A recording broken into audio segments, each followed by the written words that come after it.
Ano bang gusto nyo makamit dahil malapit na po magpasko na nga? Bermas na kasi po ngayon eh. Ang gusto ko lang makamit po yung kompletong pamilya po. Siyempre, tapos matupad ko yung mga wish ko ngayong Pasko. Kayo po kaya? Sa akin po siguro po yung lang po, peace of mind lang, saka yung maging maayos lang na yung taon ko, yung susunod na taon sa ganun. Ito po, nagdaan na nga po ang tinatawag nating undas, no? Pero ang tanong ko lang po, kayo ba'y natatakot sa kamatayan? Naiisip nyo ba ito minsan? Hindi po. Kasi ready naman ako sa mga ganun. Kasi kung time ko po talaga. Saka naniniwala ko, lahat ng plano ni God is super ganda po. Sa akin man po hindi po ako natatakot dahil po hindi naman po talaga dapat kinatatakutan ng kamatayan at hindi po talaga kamatayan ng kinatatakutan ng tao, kundi yung dadanasan niyo po bago yun, bago ka mamatay po.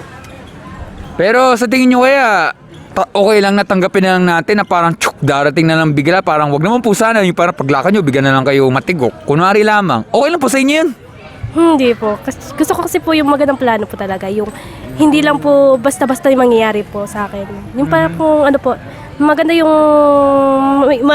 aksidente muna ako, yung mabuhay pa po ako. Chance po. Hindi po agad-agad po talaga. Yung mawawala sa mundo po. Kayo po kaya? Ako po ay kung sa po, yung sa timing po ng pagiging halimbawa po na ko na po yung pamilya ko, niahon ko na sa hirap, ganun. Kung yung buhay nila yung nasa stable na po, ayun, siguro po pwede na po ako magpahinga din. Ito, tanong ko lang po, no? Ang mga Pilipino ba ay masayahin o malungkutin? Tanong lang. Halos lahat po malungkit rin. Pero meron pa rin po masayahin po. Because of always God here and always think positive po dapat. Sa akin po, masiyahin po. Ito po, masiyahin po ito, tawa po ito ng tawa lagi. Hindi lahat po. Okay. Kasi ganito, kaya ako po tinanong kasi ganito. May ba yung manood ng balita? Tanong lang. Medyo po. Ay, po, minsan lang po nakakapanood. Kasi ganito po kamakailan lang kasi po may nirelease po ang isang international survey firm na ang Pilipinas with 58% or 59% ay sila ay mga bansa daw o yung bansa daw ina-admit na sila ay malungkot. At ang kasabay nating bansa ay mga bansang gumigera, Afghanistan, Uganda, Ethiopia, mga African countries, yung mga mahihirap na lugar. 25% lamang yung sa global na sinasabing sila ay malungkot. Isipin, napakakonti. Pero ang Pilipinas, lampas kalahati na kaagad. Ang tanong ko lang po ay, ano kaya ang dahilan bata isang Pilipino ay nagiging malungkot? Siguro po sa depressed po sa maraming ginagawa or siguro kaya nagiging malungkot ng isang tao po dahil sobrang daming ginagawa at wala lang time po sa ibang bagay po. Sa akin naman po, siguro po sa estado na po din ng gobyerno at ng ating kabuhayan po ngayon. Kasi po madaming Pilipino po ngayon ang walang trabaho, yung iba po halos ma-depress na, yung halos sa ayaw nila lang mabuhay dahil sa hirap ng buhay. Hindi naman po dapat kasi maging mahirap ang pagiging mahirap. Dapat po doon kung sa po, yung think positive po dapat lahat ng tao. Yung ganun po. Sige ito, may iba lang mga tanong, no? Sundan niyo po ito para mas natin maintindihan lahat-lahat ito, no? Tanong ko lang po, kayo po ba isang mabuting tao po? Tanong lang. Opo. Kahit hindi ako maganda, basta't mahalaga yung mabuting tao po. Yun po. Yes po. Ako naman po po, depende po ako talaga sa Kung ang pinapakita po sa akin ng isang tao ay mabuti, susuklihan ko po siya ng kabutihan. Ngunit kung masama, wala po siya makukuha sa akin. Kahit Okay, understand, no? Pero ito kasi po ang aking dilema o confusing lang na tanong, no?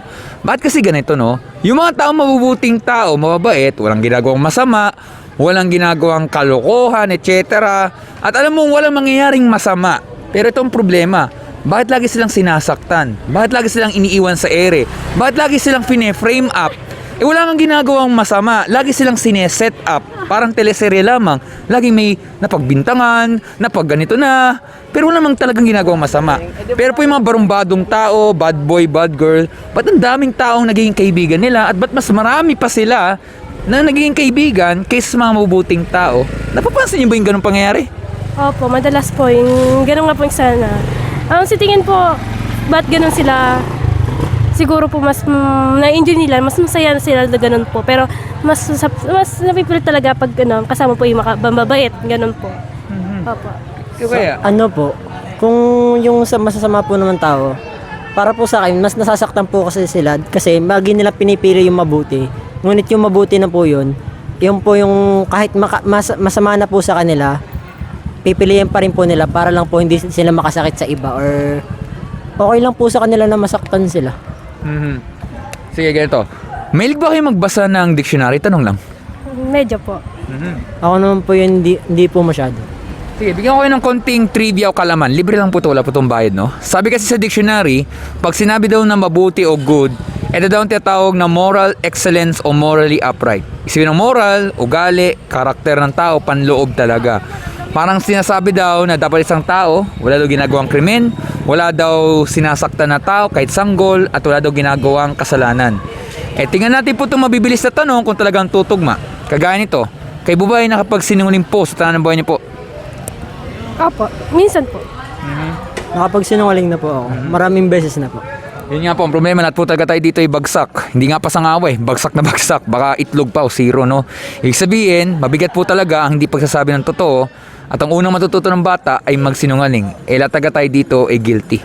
Pero ito po, kay Bubay nakapagnakaw po ng isang gamit, kahit po ni lapis, ballpen, barya, kahit ano po ang halaga yan, kahit yung dinadownload sa internet na walang permiso. Never po. Nagsisinungaling ako pero hindi ako never nagnakaw po. Kasi isa po yung kasalanan eh. Kasalanan yung pagsinungaling, gagawin pang kasalanan yung pagsinanakaw. Mas maganda po talaga kahit hindi mabagay yan, kahit ano pa yan, hindi mo pwedeng kunin, lalo hindi naman iyo. Ganun. Sa amin po kasi, may ano po kami, may sa pamilya po namin, pag nagnakaw ka po ng gamit, talaga pong mabigat ang parusanan. Kaya po, since bata po, naturuan na po kami ng mabuting na wag talaga makikialam. Kaya hindi po ako nakialam pa. Hindi naman alam ako sa inyo kasi marami pa naman tao na never po nagnakaw, no? Kasi malaking hamon yan. Sabihin, kahit kayo tumanda, kung gusto natin isang bagay, paghirapan talaga natin. Yun nga lang, marami talaga dito ang guilty kasi regardless kung anong halaga yan, dahil kaya silang nakaw, gusto nila kasi isang bagay na walang kahirap-hirap. Yun nga lang, marami talaga sa atin dito ang guilty. Pero ito po, na-appreciate ko yung patience and honesty, pero ito po, kayo ba nakaras na magalit isang tao minsan?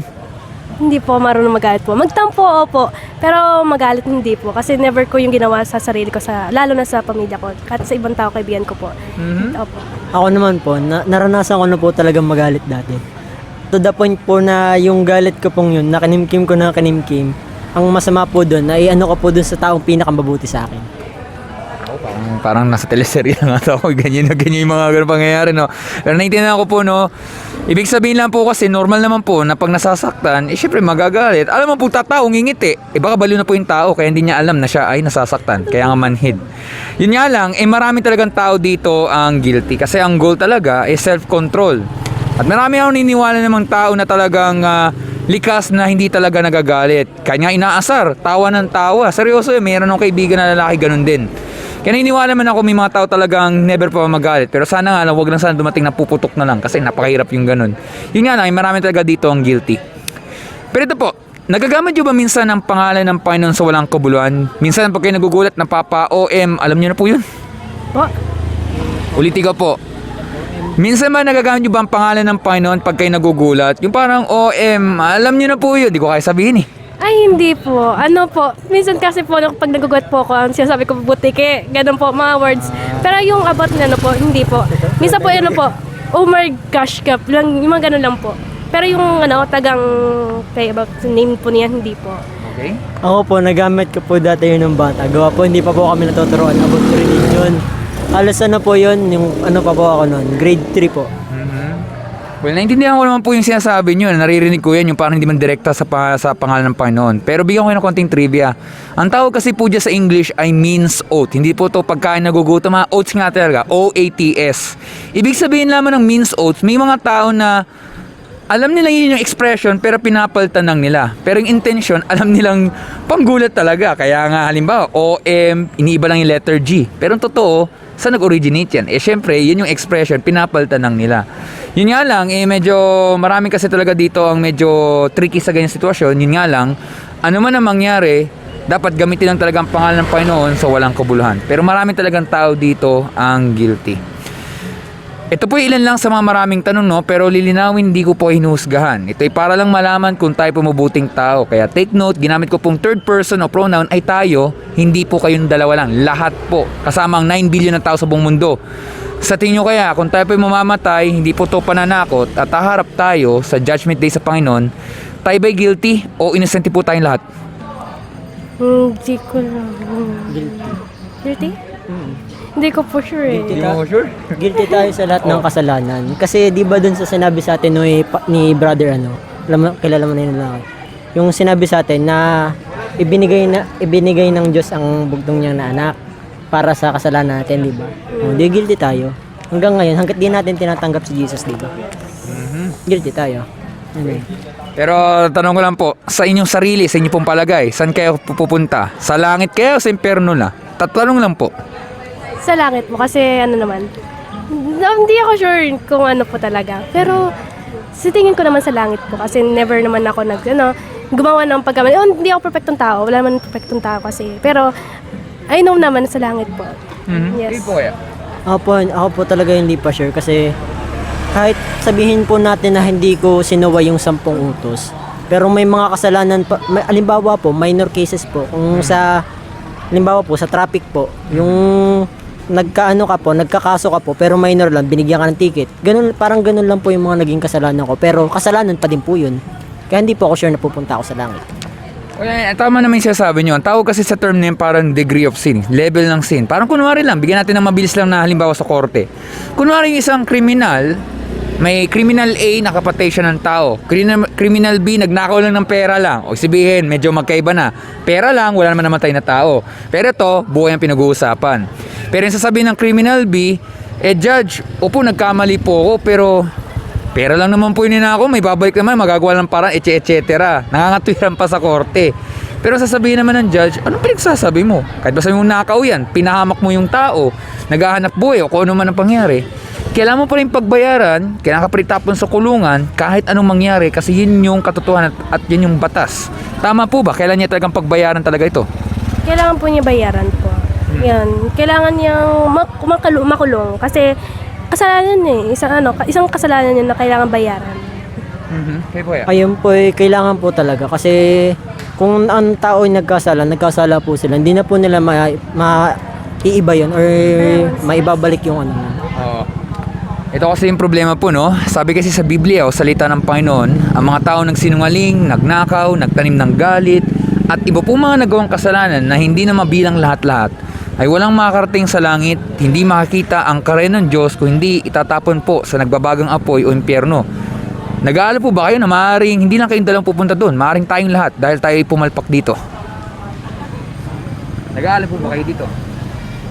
Oo naman. Kasi lahat naman, posible talaga pumunta sa hell. Kasi wala talagang perfectong tao. Lahat nagkakamali, lahat kasalanan. Kaya hindi talaga sure kung pupunta ng langit. Lalo na kung ang batayan, paggawa ng paggabuti na walang pagkamali, lahat naman halos ay nakakagawa ng kasalanan.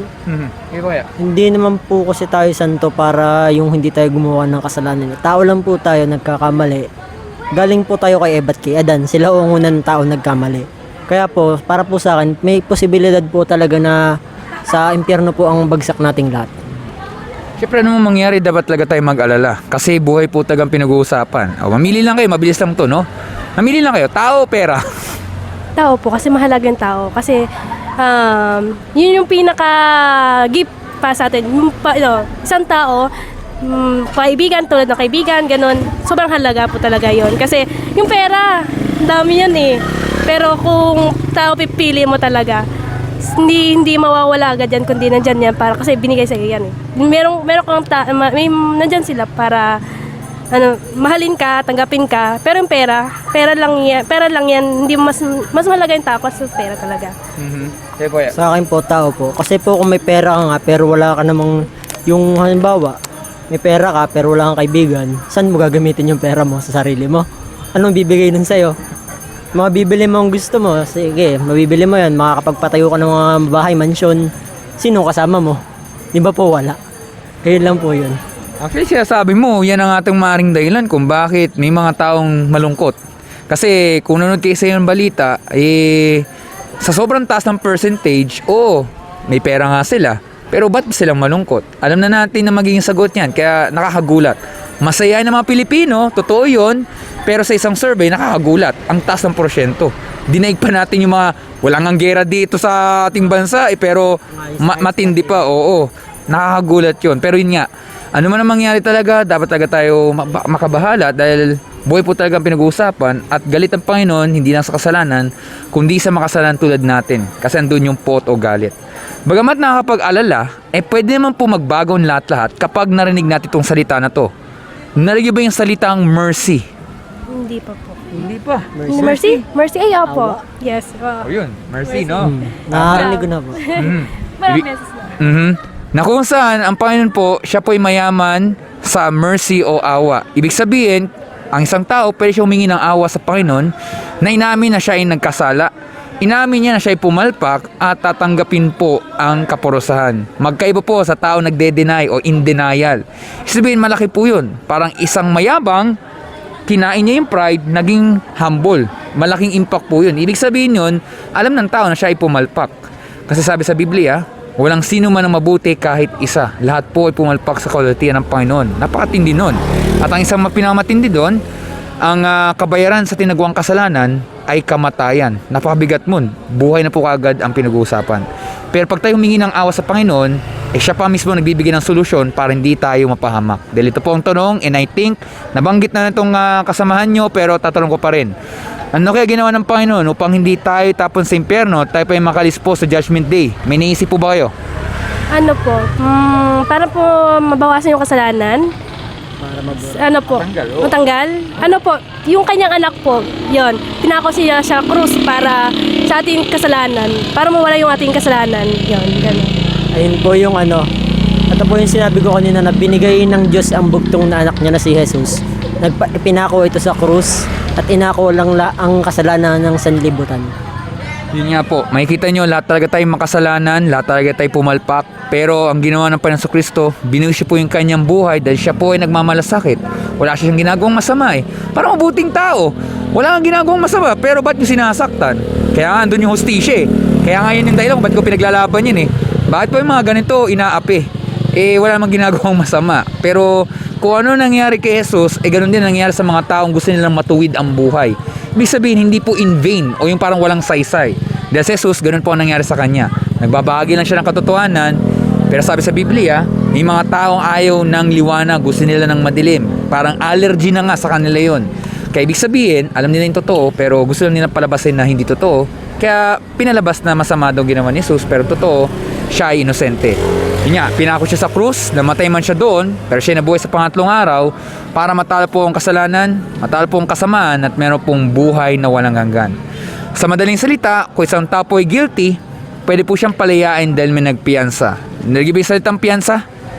Ay, yun yung pong pera po, yun, mga yung mga, ano man po lalo, nagbabayad po. Yun yung mga, tawag doon? Yung mga, kahit, suspect ka, basta merong banang babayad sa'yo, kaya ka bayaran, makakalaya ka. Hindi mali-mali talaga yun eh. Tama po ba yan? Tama naman po yung sinabi nung kasama ko. So yun nga po, sabihin po nun, kapag may nagbayad po ng piyansa, pwede po makalaya ang isang kriminal at siya ay maging ordinaryong tao. Sabihin, burado na po ang criminal cases. Kasi may nagbuwis po ng buhay para sa katotohanan at kalayaan. Ganito lang yan, para mabilis lang na quiz, no? Ano ba yung 3 bansang sumakop dito sa Pilipinas? Espanyol, tapos ano pa? Espanyol, yung sa Japan, tapos yung pinaka hindi yun, Malaysians nga ba yun? Hapon? Hindi Malaysia. Hindi ba Malay yun? Hindi hapon. Hapon nga at Hapon, yung Spanish, tapos yung pinaka ang Amerika kasi dinepensa tayo. Pero sinakop din tayo. Sinakop din tayo. So yun. So yun yung 3 bansa na yun. Pero Okay lang. yung sa Malay pala, yun sa trades yun. Sa trade yun. Sa trade yung mga yun. Yun yung kasabay yung mga Indonesia, yan, yung mga Malay, Malaysians. So bago sumakop talaga tayo ng mga Espanyol, mga ganyan. Ang punto lamang, kung nakikita nyo, tayo po'y malaya kasi may nagbuwis po ng buhay. Kaya natatamasan natin ito. Kunwari tayo pa rin ibihag ng dayuhan. Sa tingin nyo, nandito pa kayo sa Sampaloc Lake. Wala na. Wala na. Wala ho ang Sampaloc Lake ngayon kung Wala. tayo bihag ng ano. Maaaring ako pugot ulo, nakahandusay na sa taas dyan. Kasi ayaw nila ng mga ganito, allergy sila sa mga democratic na mga ganitong paraan. Pero ngayon, natatamasa natin katahimikan, unlike nga nangyayari ngayon sa Israel at sa Palestine, patuloy ang hindi ng gera, kabaliktaran. Ang punto lamang nito, natatamasa natin kalayaan dahil may nagbuwis po ng buhay. Kaya yun po, ganyan din po ang ginawa ni Jesus, ang kanyang pong buhay, ang naging daan, para talagang hindi gasgas, na ang talagang kasamaan ay talagang hindi mananalo kayo naman. Dahil ang kabutihan ay mananalo dahil yun sa Panginoon, galing sa Kanya. At dahil doon meron pong buhay na walang hanggan. Kasi ang kaligtasan ay nasa biyaya lamang ng Panginoon at wala sa ating mabuting gawa. Pero may dalawang bagay po para makamit yan. Una, nalagyan mo yung salitang repentance? Hindi pa po. Hindi pa. Yun pa na ano. Ano po yun yung para pagsisisi. Katulad siya ng sa ano, yung pangungumpisal, pero yung sa repent naman, yung parang may gagawin kang halimbawa, sasabihin mo lahat ng kasalanan mo, pagsisisihan mo. Ganun. Tama yun. Isabihin nun, parang sa sakit. Di ba gusto nyo pong gumaling? Yes. Siyempre naman po, wala nang pong may gusto na hindi gumaling. Siyempre, kasi kapag kayo nagkasakit, wala kayo dito sa Sampaloc, hindi kayo makakagala dito. Ibig sabihin lamang, pag tayo ay nagkakasakit, gusto natin gumaling. Pag tayo nagkamali, nagagawa ng kasalanan, patuloy po tayong lalayo. Hindi po yung perfectong proseso. Sabihin, nararanasan natin tayo nagkamali, nandidiri tayo at gusto nating ayusin ng tama. At ang pangalawa po ay ang pananampalataya sa Panginoong Hesus lamang bilang Panginoong tagapagligtas. Pag nagawa natin yon, dyan papasok na pwede tayo patawarin ng Panginoon sa ating mga kasalanan. Bibigyan tayo ng bagong puso't isipan at higit sa lahat po, ano man ang pagsubok na pinagdadaan natin, meron pong pag-asa. Hindi sa mundo nito, kundi sa Kanya lamang. At dahil doon, meron pong buhay na walang hanggan. Sa tingin nyo kaya, nagsasabi kayo ng totoo? Opo, tunay po. Siyempre po, kasi po yung sinasabi niyo po, ang alam ko po, nasa Biblia po yan, di ba? Yes. Pero sa tingin nyo kaya, pag-iisipan nyo po ba ating napag-usapan po? Po. Pag-iisipan nyo po ba ating napag-usapan po? Pag-iisipan mo na pag-usapan. Ito. Opo. Tanong lang Opo, pag-uwi ko po. Pag ano po, reflection ko sa itong lahat ng nangyari. Okay po ya. Siyempre naman po, alas naman po lahat ng nangyayari sa buhay ko. Kung saan na po yung word po na reflect, nagre-reflect po ako tuwing gabi sa mga nangyari sa araw ko.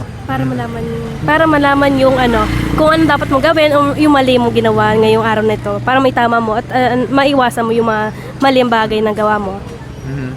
Tanong lang po, nagbabasa po ba kayo ng Bible? Opo, lagi po. Tuwing gabi, pagising ko, ganon. Sa paramdam na nagbabasa ka ng Bible kasi it's about God. Yes. Ako naman po hindi po ako bumabasa ng Biblia, pero po ako po yung nag-a-attend po sa mga church halimbawa po yung kahit wala pong misa or may pastor po dun sa amin na kunekwentuhan kami ng tungkol sa Diyos. Kaya po madami po ako alam talaga. Naintindihan ko, pero makikita natin hindi po to aksidente kung ba tayo nag-uusap dito. Ibig sabihin po kasi niyan para may bahagi po ang isang mensahe na makakatulong naman po. Hindi para mapahamak po ang sarili kung hindi makita ang tamang daan. Kasi hindi din kailangan pahirapan to. Parang isang tao, pag naglalakad at kunwari naglalakad kayo sa madilim, walang poste, may nagsabi sa inyo, huwag kayong pumunta dyan, lalo kayo mapapahamak, baka may mangyari sa inyo masama. Pupunta pa kayo doon sa lugar na yun kahit hindi nyo kilala yung tao, nagbanta lang sa inyo na huwag kayo pumunta sa madilim, pero maniniwala pa kayo, pupunta pa kayo doon o hindi na? Siguro hindi. Siyempre hindi. Hindi. Kasi una-una pinagsabihan ka na na huwag ka pumunta doon. Mahirap na pag sinaway mo yun Baka may hindi maganda mangyari sa'yo. Ako po hindi na po. Dahil po sabihin na po natin na yung taong nagsabi sa akin na kahit hindi ko siya kakilala, alam niya po yung daan na yun maaari pong dumaan na siya dati doon or kung sa po natin sa pinag-uusapan natin ngayon, nagkasala na po siya doon, tapos yung kasalanan na po yun, ayaw niya nang gawin ko kasi gusto niya pong mapatuwid ang ko. Hindi natin kasi kailangan pahirapan ng isang ganyang sitwasyon. Oo, lahat tayo kailangan mag-isip. Pero parang ganun din yung ibig sabihin yan. May mga bagay na sa buhay natin, harap talaga tayo sa iba't ibang landas ng daan. Pero malinaw na ang daang matuwid, bagamat kukonti ang gustong pumunta, iyan yung daang tungo sa buhay na walang hanggan. Ang gusto kasi ng maraming tao, pa-shortcut ang daan o sobrang tindi ang problema, kapahamakan. Sabihin, kasalanan na nalulugmok talaga. Kaya napakahalaga talaga na kumari basahin natin ng kanyang salita, ang Bible, kasi parang love letter po sa atin ng Panginoon yan. Hindi rin kailangan maging malinis muna bago tayo humarap sa Kanya. Kung hindi, basahin natin kanyang salita anumang oras. Kasi kung tayo po'y nagugutom, kakain tayo.